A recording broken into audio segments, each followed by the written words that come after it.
जोहार अमरवीरुలకు जोहार अमरवीरुలకు जोहार शहीद भगत सिंह जोहार शहीद भगत सिंह అమరవీరుల ఆశయాల్ని ఈ రోజు వేల సంవత్సరాలుగా ఈ దేశ నిర్మాణంలో ఎంతో కష్టపడి ఈ దేశ నిర్మాణంలో మా యొక్క పూర్వీకుల పాత్ర ఉన్నది. అది మర్చిపోయి మీరు ఈ రోజు కాషాయ దండాలు రోడ్డు మీదకు తప్పుకొచ్చిన వాళ్ళే దేశభక్తులు అని చెప్తా ఉన్నారు. ఈ రోజు గుజరాత్ లో ప్రయత్నిస్తే వెంటనే 100 మంది పోలీసులు, మేము 50 మంది విద్యార్థులు, ఒక 70 మంది విద్యార్థులు हिंदुस्तान को कई मौके पर, इतिहास के मौके पर कई प्रकार के संदेश दिए हैं और कई दिशा निर्देश दिए हैं। आज़ादी के आंदोलन के दौर में भी तेलंगाना ने इस देश के अंदर आज़ादी में कई हस्तक्षेप करके आज़ादी आंदोलन को मजबूत किया है। और उसी कड़ी में, इतिहास के उसी कड़ी में, जब आज रोहित वेमुला स्वतंत्रता प्राप्ति के बाद उन्होंने हिंदुस्तान के तमाम शोषित, पीड़ित और खासकर जाति उत्पीड़न से अभिभूत जितने भी, छुआछूत से अभिभूत जितने भी लोग हैं, उनके खिलाफ, छुआछूत के खिलाफ इन्होंने जो शहादत दी है, आज वह शहादत हमारे देश के लिए संदेश बन चुका है, हमारी लड़ाई और संघर्ष की एकता का संदेश बन चुका है। हम शिक्षक हैं, हम संवेदनशील हैं, हम समझते हैं कि हमारी जिम्मेदारी क्या है। हमारी जिम्मेदारी केवल नौकरी पैदा करने के लिए स्टूडेंट पैदा करना नहीं है। हमारी जिम्मेदारी है इस देश के अंदर सामाजिक परिवर्तन, सोशल ट्रांसफॉर्मेशन के लिए हम समझते हैं कि इस देश में स्टूडेंट को पैदा करना चाहिए। यह बात साफ है कि पूंजीवाद बेरोजगारी को दूर नहीं कर सकता। Unemployment is the integral part of capitalism. Unemployment को यदि हम इंटीग्रल पार्ट ऑफ कैपिटलिज्म समझते हैं तो हम यह जिम्मेवारी समझते हैं कि इस पूंजीवादी व्यवस्था को भी उखाड़ के फेंकना बहुत जरूरी है। इसलिए तभी हम इस देश के अंदर हम बेरोजगारी को भी दूर कर सकते हैं। और इस जवाबदेही के साथ हम जवाहरलाल नेहरू यूनिवर्सिटी में विभिन्न अनुशासनों के साथ, विभिन्न विषयों के साथ हम अपने छात्रों को पढ़ाते हैं। हम अपने छात्रों को कई प्रकार की शिक्षाएं देते हैं। करने के लिए जवाहरलाल नेहरू यूनिवर्सिटी के टीचर्स ने और स्टूडेंट ने मुकम्मल संघर्ष किया है। और आज की स्थिति क्या है? आज 70% हिंदुस्तान के SC, ST, OBC और अकलियत माइनॉरिटी जिसे कहते हैं, उनके जो स्टूडेंट हैं जवाहरलाल नेहरू यूनिवर्सिटी में पढ़ते हैं। RSS जैसे ब्राह्मणवादी पार्टियों को यह कबूल नहीं है कि इतने बड़े पैमाने पर SC, ST, OBC, अकलियत और गर्ल्स, इन तमाम लोगों की इतनी बड़ी भागीदारी और इतने बड़े भागीदारी के साथ शिक्षा लेकर के जवाहरलाल नेहरू यूनिवर्सिटी से निकले, वो इन्हें कबूल नहीं है, क्योंकि ये ब्राह्मणवादी सोच से चलते हैं, क्योंकि ये देखना नहीं चाहते हैं कि SC, ST एक बेहतरीन यूनिवर्सिटी से एजुकेशन लेकर के निकले। और इसी कड़ी में जब रोहित वेमुला की शहादत है, तो उस शहादत के साथ हमारे विश्वविद्यालय के टीचर और स्टूडेंट दोनों स्वर में स्वर मिलाकर चलना चाहते हैं। इतिहास ने हमें बहुत बड़ी जिम्मेदारी हमारे कंधों पर रख दी है और इतिहास की इस बड़ी जिम्मेदारी को हम बहुत दिनों से इस बात से वाकिफ हैं कि हम बहुत दिनों से इस बड़ी जिम्मेदारी को निभाने का आदत हम भूल चुके हैं। उन माताओं का पैर छू करके हम चलेंगे हिंदुस्तान के कोने में। और कन्हैया कल आ करके हमारे रोहित की मां से मिले, उन्होंने आशीर्वाद दिया है। हो सकता है ये आशीर्वाद बहुत बड़े आंदोलन में हिंदुस्तान के पैमाने में तब्दील होगी। और मैं ये कहना चाहता हूं कि रोहित के इस सवाल को लेकर के हम चाहते हैं कि ज्वाइंट एक्शन कमेटी हिंदुस्तान के हर यूनिवर्सिटी में कन्हैया के साथ जाए और वहां लड़ाई का आगाज करे और तेलंगाना एक उदाहरण बने, जैसे पहले भी हर इतिहास के दौर में तेलंगाना एक उदाहरण हुआ। मैं शिक्षक के तरफ से, विश्वविद्यालय के शिक्षक तरफ से आया था इस विश्वविद्यालय में कि वाइस चांसलर से कुछ बात करूंगा। बात करने के बाद उनसे कुछ सुझाव दूंगा कि कम से कम यूनिवर्सिटी कैंपस में एकेडमिक कैलेंडर और एकेडमिक कार्यों को हमेशा जो है कम से कम इस्टेब्लिश किया जाए। लेकिन यहाँ आकर मैंने इमरजेंसी की स्थिति देखी, पूरा का पूरा यूनिवर्सिटी इमरजेंसी में तब्दील हो गया है। हमारे शिक्षक, हमारे छात्र जो हैदराबाद सेंट्रल यूनिवर्सिटी के अंदर हैं, उनको पूरी तरह खाना पीना तमाम चीज़ों से वंचित कर दिया गया है। ये लोग कई जगह तो यह भी स्टेटमेंट आया है कि वो कई जगह खाना बनाना चाहते हैं, खाना बनाने से भी यूनिवर्सिटी के अंदर रोक दिया गया है। यह पूरे इमरजेंसी की स्थिति है।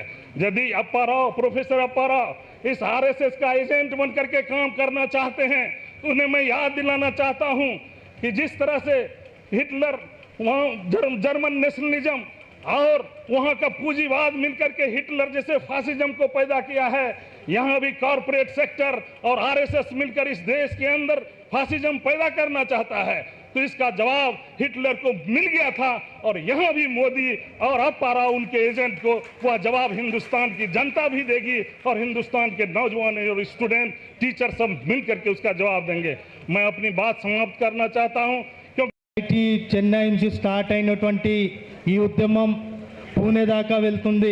అదేవిధంగా దాని నుంచి హైదరాబాద్ యూనివర్సిటీ వరకు వస్తుంది.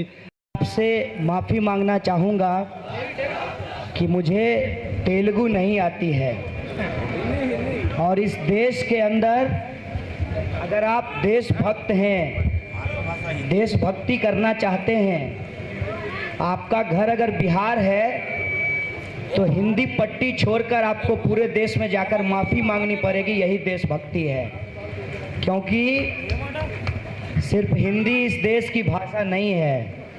इस देश की भाषा तमिल, तेलुगु, मलयालम, कन्नड़, वो तमाम भाषा और बोली है जिसके बारे में हम सब शायद जानते भी नहीं हैं, हमको पता भी नहीं है उसका नाम। तो अगर हम भारत की बात करेंगे तो इसका ये मतलब नहीं है कि हम सिर्फ बिहार की बात करेंगे और हिंदी की बात करेंगे।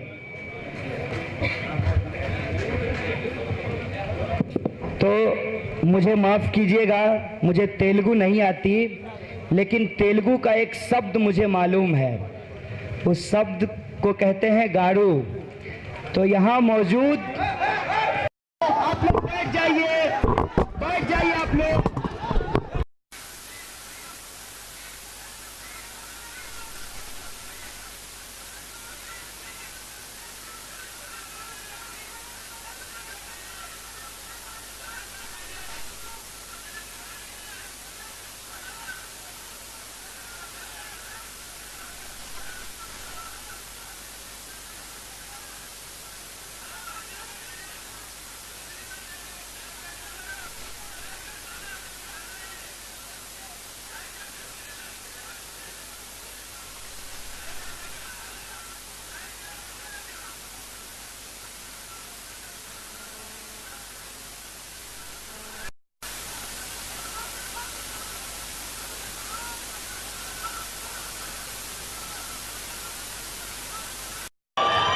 जब इस देश में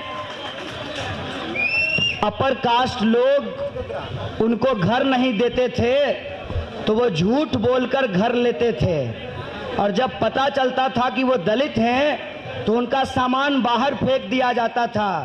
लेकिन वो घुसाते नहीं थे, वो चिल्लाते नहीं थे, वो मारपीट नहीं थे करते थे। अगर आप बाबा साहब को मानते हैं तो आपको भी चिल्लाना नहीं चाहिए, मारपीट नहीं करना चाहिए और अपना पेशेंस लूज नहीं करना चाहिए, क्योंकि पब्लिसिटी क्रिएट्स पब्लिसिटी।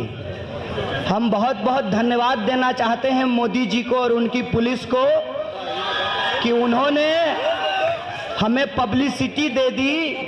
अब कुछ लोग मुझे मारकर पब्लिसिटी लेना चाहते हैं, लेने दीजिए उनको पब्लिसिटी, क्योंकि ये मैं उस व्यक्ति से दुखी नहीं हूँ जो कल मेरे ऊपर पत्थर मारा। मैं उस व्यक्ति से भी दुखी नहीं हूँ जो जेएनयू आकर इससे भी ज़्यादा भीड़ थी और मुझे थप्पड़ मारा, लेकिन जेएनयू के स्टूडेंट्स ने उसको बिठाया, उसको पानी पिलाया, उसको चाय पिलाई और कहा कि किसके कहने पे कर रहे हो। बोला खुद। बोला तब तो छोड़ देते हैं, क्योंकि कुछ दिन के बाद तुमको पता चलेगा कि तुम ये पत्थर खुद पे मार रहे हो, तुम ये जूता खुद पे मार रहे हो, क्योंकि तुमको नहीं मालूम कि इस देश का भविष्य क्या होने जा रहा है। इसलिए आप लोग उतारू मत होइए, और कोई ज़रूरी नहीं है मीडिया के लोगों को धक्का मुक्का करने का। मीडिया के लोग हमारे साथ हैं, क्योंकि ये लोकतंत्र के चौथे पिलर हैं। वो हमारा रिएक्शन देखना चाहते हैं। देख लीजिए, हमको फर्क नहीं पड़ता किसी का। इनको लगता है कि सेमिनार में जूता मार देंगे तो बोलना बंद कर देगा। भाई साहब, डरने वाले नहीं हैं, कुछ भी कर लो। बोलने की आजादी को लेकर संघर्ष कर रहे हैं और बोलते रहेंगे, तुम कुछ भी कर लो। दोस्तों, मैं अपनी बात ये कह रहा था कि मुझे तेलुगु नहीं आती, लेकिन तेलुगु का एक शब्द मुझे मालूम है और वो शब्द है गारू।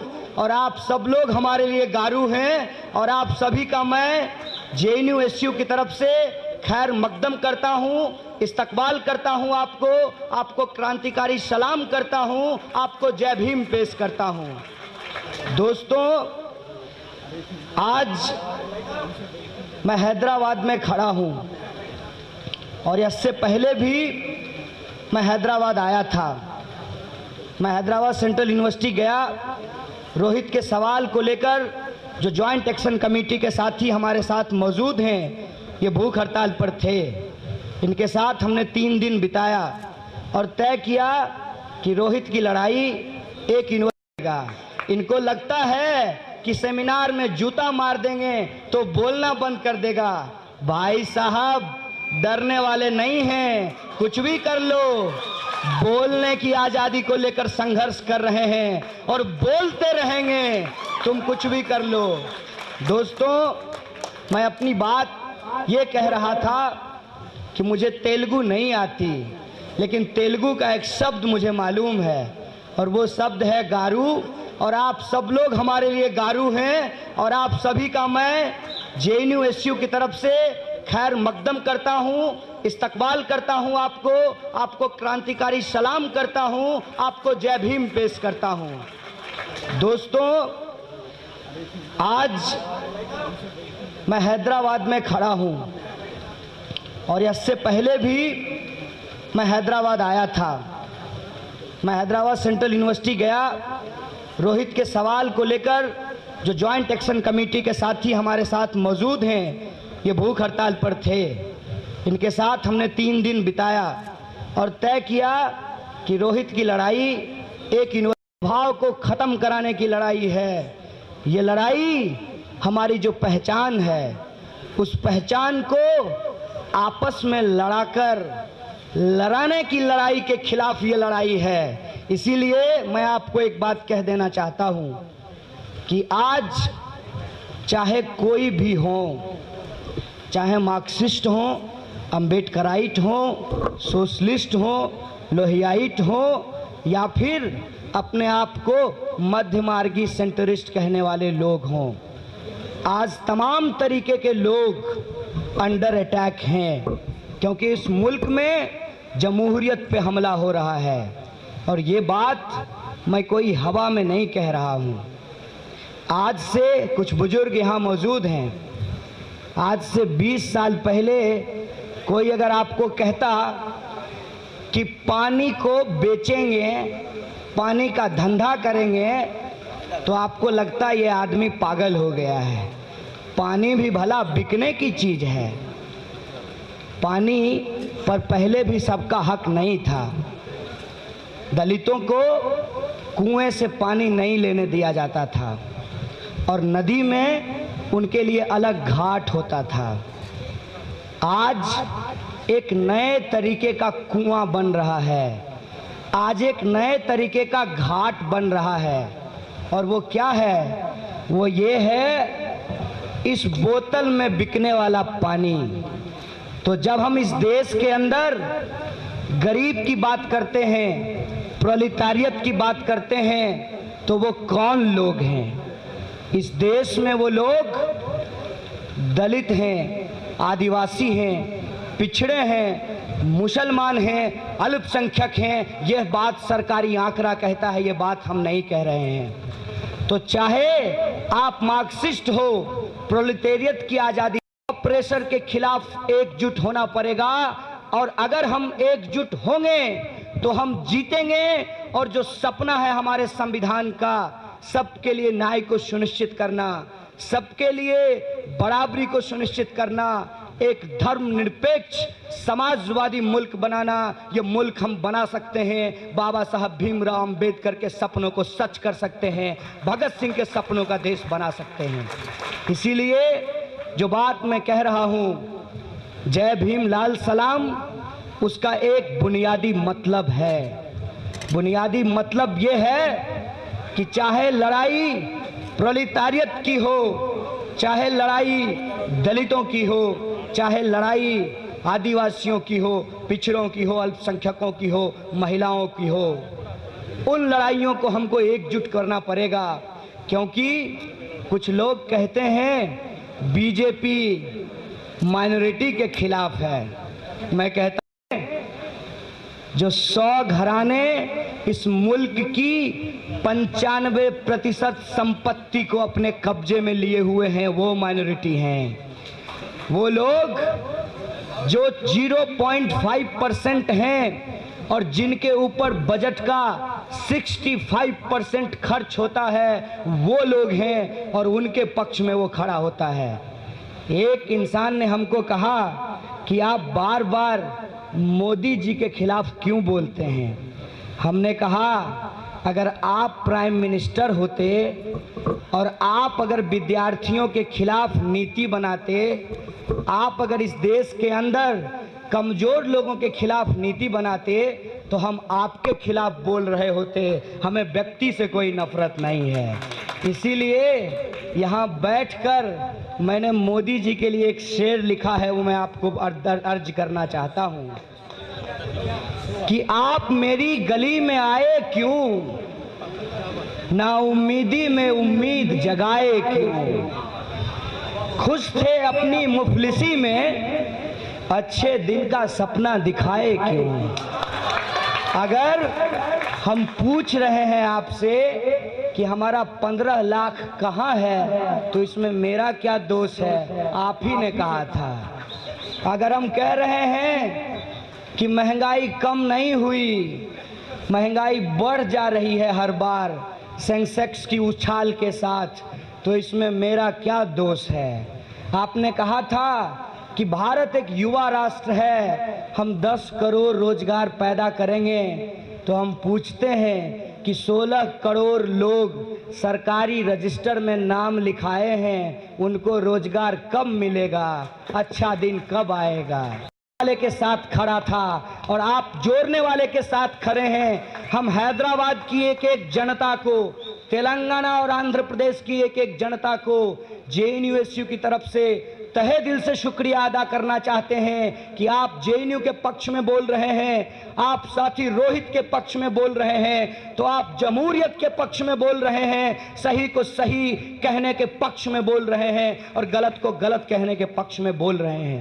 समझेंगे नहीं तो हम एकजुट नहीं होंगे, और हम एकजुट नहीं होंगे तो हम लड़ेंगे नहीं, और हम लड़ेंगे नहीं तो जीतेंगे नहीं। इसीलिए हमको लड़ने की ज़रूरत है। और एक बात मैं आपको कह दूं कि हम लोग जेएनयू में जय भीम लाल सलाम के साथ एक और नारा लगाते हैं, और वो नारा है जातिवाद का एक जवाब, जय भीम इनकलाब। इस देश के अंदर जातिवाद को खत्म करके ही इनकलाब लाया जा सकता है। इस देश के अंदर महिलाओं के हक की बात करके ही इनकलाब लाया जा सकता है। इस देश के अंदर किसानों मजदूरों के हक की बात करके ही इनकलाब लाया जा सकता है। और इस देश का एक एक कमजोर आदमी जो 99% है, उसके पक्ष में बोल करके ही इनकलाब लाया जा सकता है। लेकिन उनको कहाँ पता था, जेल जाने से पहले भी there was movement for justice for Rohit Vemula, and after coming from the prison, the still fight is justice for Rohit Vemula, and the act should be passed to stop the discrimination in the university campuses. That is Rohit Act. That is Rohit Act. For the Rohit Act, we are committed and we are fighting, and we will do it. We will achieve it. This is our commitment, and you cannot. आप हमें लड़ा नहीं सकते, दो मूर्ति बनाकर हमें भिड़ा नहीं सकते। और हमने अपने साथियों को कहा कि आप टी शर्ट पे हमारा चेहरा मत लगाइए, आप रोहित का चेहरा लगाइए, कन्हैया का चेहरा अपने आप लोगों को दिख जाएगा। क्योंकि लोग जानते हैं कि अगर जेएनयू के ऊपर हमला किया गया है तो उसका एकमात्र कारण था। वो कारण ये था कि इस देश के अंदर हमारी सरकार विकासवादी गुब्बारे में हवा भर रही थी, राष्ट्रवादी गुब्बारा पहुंचा देते हैं। तो उनको कह देना चाहते हैं कि लोग राष्ट्रवादी गुब्बारा पहले से पकड़े हुए हैं, आपका नकली राष्ट्रवाद का गुब्बारा नहीं पकड़ने वाले हैं। इसीलिए इस देश के अंदर अगर राष्ट्रवाद की बहस छिड़ी है तो हमें लगता है इस बहस में मुकम्मल तौर पे इस बात को कहना पड़ेगा कि यह देश किसी एक भाषा का देश नहीं है, यह देश किसी एक धर्म का देश नहीं है, यह देश किसी एक जाति का देश नहीं है, यह देश किसी एक लिंग का देश नहीं है, यह देश है, देशों का देश है। India is the nation of nations and we should respect all kind of nationalities in the concept of Indian nationalism, precisely where we should stand in the support of nationalism, not in the support of casteist, Brahminical, Hindu nationalism. This is our position. दोस्तों, इनके पास एक script है, उस script में ये कुछ कुछ लिखते रहते हैं। ये भी स्क्रिप्टेड था कि आएंगे, जूता फेंकेंगे, कुछ लोग पीट देंगे, फिर मीडिया रिपोर्ट कर देगी कि कन्हैया के सभा में हंगामा खड़ा करना हमारा काम नहीं है। दुष्यंत कहते हैं सिर्फ हंगामा खड़ा करना मेरा मकसद नहीं, मेरी कोशिश है कि ये सूरत बदलनी चाहिए। तो चूहा है। हमने कहा सही कहा साहब, क्योंकि आपके जुमलेबाजों का जाल काटने आया हूँ। और चूहा के बारे में ये भी सुन लीजिएगा कि चूहा गणेश जी का सवारी है। तो आप गणेश जी का अपमान कर रहे हैं कि कन्हैया का सम्मान कर रहे हैं, ये तय कर लीजिएगा आप। ये सिंबल का इस्तेमाल करके हम जनता को बांटना चाहते हैं। मैं भी बात करना चाहता हूं इस देश के अंदर एक सिंबल को। वो सिंबल है हमारा तिरंगा झंडा। क्या कहता है हमारा तिरंगा झंडा? उसमें एक पट्टी है केसरिया रंग की, जो बलिदान और बहादुरी का प्रतीक है। हम सम्मान करते हैं उस रंग को, और उर्दू में भी सुर्ख रंग को बहुत बेहतरीन रंग माना गया है। और वो जो रंग है, उस रंग के साथ एक और रंग है, वो है सफ़ेद, जो इस देश के अंदर शांति की अपील करता है। इसीलिए हमने कहा कि जूता मारने वाले को पीटिएगा मत। और उसके नीचे एक रंग है, वो हरियाली, हरा रंग, जिस देश के अंदर किसानों का प्रतीक है। और इन तीनों रंगों के ऊपर एक चक्र है, जो चक्र नीले रंग का है, बाबा साहब का रंग है, सामाजिक न्याय का रंग है। और इस देश के अंदर जातिवाद के खिलाफ, ब्राह्मणिकल हिंदुइज्म के खिलाफ बुद्धिज्म का प्रतीक है, शांति और अहिंसा का प्रतीक है। कोई परेशानी नहीं है, भारत माता से भी परेशानी नहीं है, और मुझे दूसरे धर्म के जो लोग हैं उनसे भी दिक्कत नहीं है, और जो अधार्मिक हैं उनसे भी कोई दिक्कत नहीं है। क्योंकि धर्म को नहीं मानना भी आपका लोकतांत्रिक अधिकार है। आप चाहें तो माने, चाहें तो ना माने। लेकिन क्या फर्क है इस भगवा झंडा को राष्ट्रीय ध्वज बनाने में? है बैजू बावरा फिल्म का, मन तरपत हरिदर्शन को आज लिखा मुसलमान ने, संगीत बनाया मुसलमान ने, गाया मुसलमान ने, बजता हिंदुओं के मंदिर में है। ये हिंदुस्तान है, ये हिंदुस्तान की प्रतीक है, ये हिंदुस्तान की चाहत है, ये हिंदुस्तान की आकांक्षा है।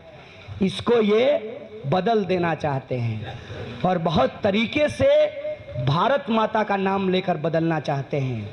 बस एक बात कहना चाहते हैं, भारत माता है और भारत माता रहेगी, लेकिन भारत माता का रंग सिर्फ सफ़ेद नहीं होगा, उसका रंग काला भी होगा, वो श्यामली भी होगी, और उसके पास चमचमाती भगवा साड़ी नहीं, फटा हुआ तिरंगा का साड़ी भी होगा। और कुछ ऐसे भी वस्त्र हैं जहां साड़ी नहीं सलवार कमीज पहना जाता है, जो आदिवासियों का प्रतीक है, भारत माता वो भी पहनेगी।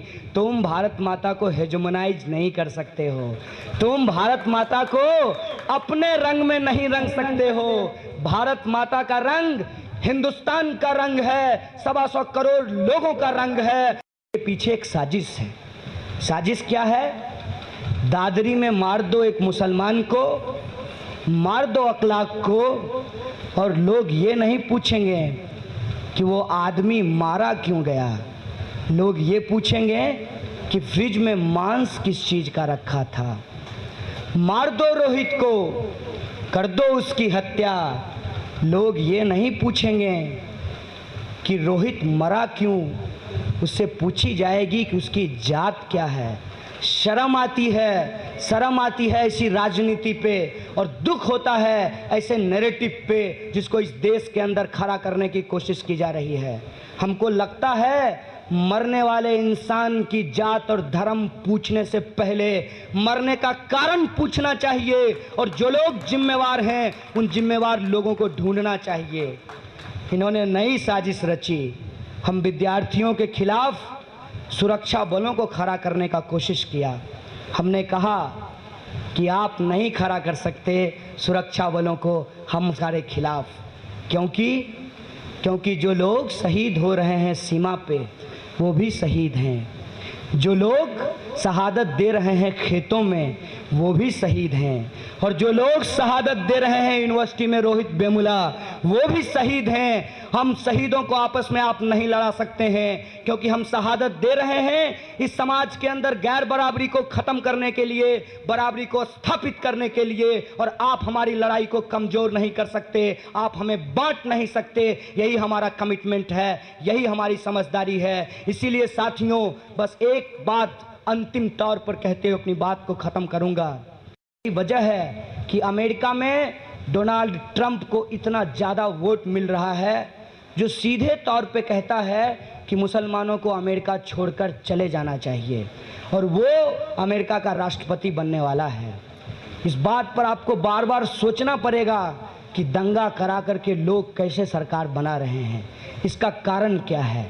इसका कारण ये है कि जो क्रोनी कैपिटलिज्म है, जिसको कहते हैं जुआ वाली पूंजीवाद, जहां लोग पैसे लेकर के उत्पादन करने के लिए नहीं जाते, फैक्ट्री नहीं लगाते, किसानों को कर्ज नहीं देते, विद्यार्थियों को वजीफा नहीं देते, लेकिन रोहित मरेगा नहीं, वो लड़ेगा अपने हक के लिए, सामाजिक न्याय के लिए। ये लड़ाई आज हमारे सामने है।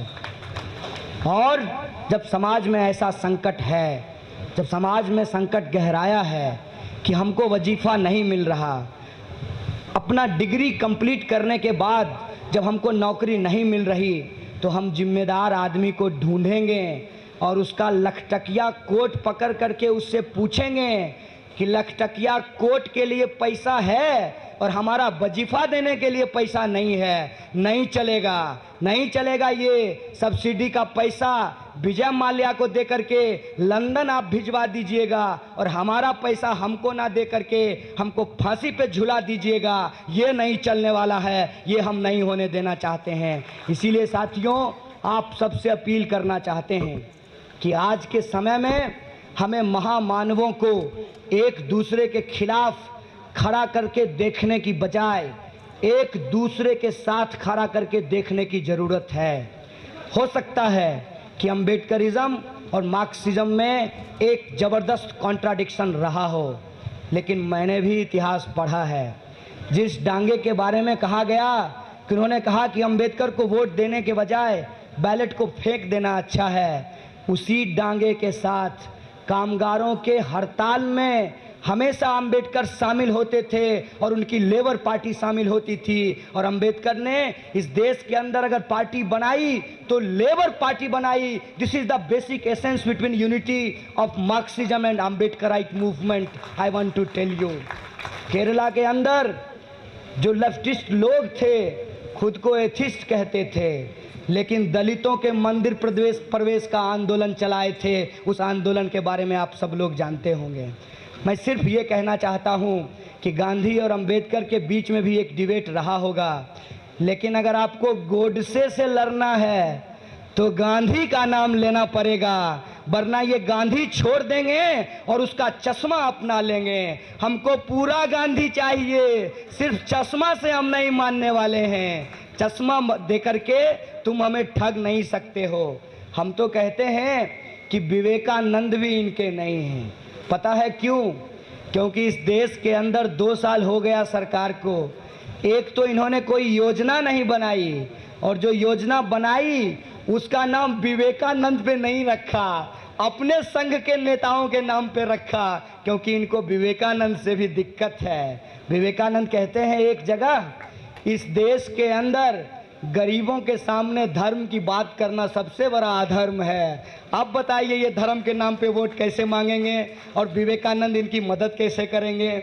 इसीलिए मैं कहता हूँ कि इस देश के तमाम महामानव जो जनता की मुक्ति को लेकर के, किसान आत्महत्या करता है, उपजाने वाले का बेटा जो सबके लिए अनाज पैदा करता है उसका बेटा किसान नहीं बनना चाहता, तो जय किसान, क्योंकि उपजेगा नहीं तो खाओगे क्या, और खाओगे नहीं तो विदेश कैसे जाओगे, कैसे फ्लाइट मोड में रहोगे।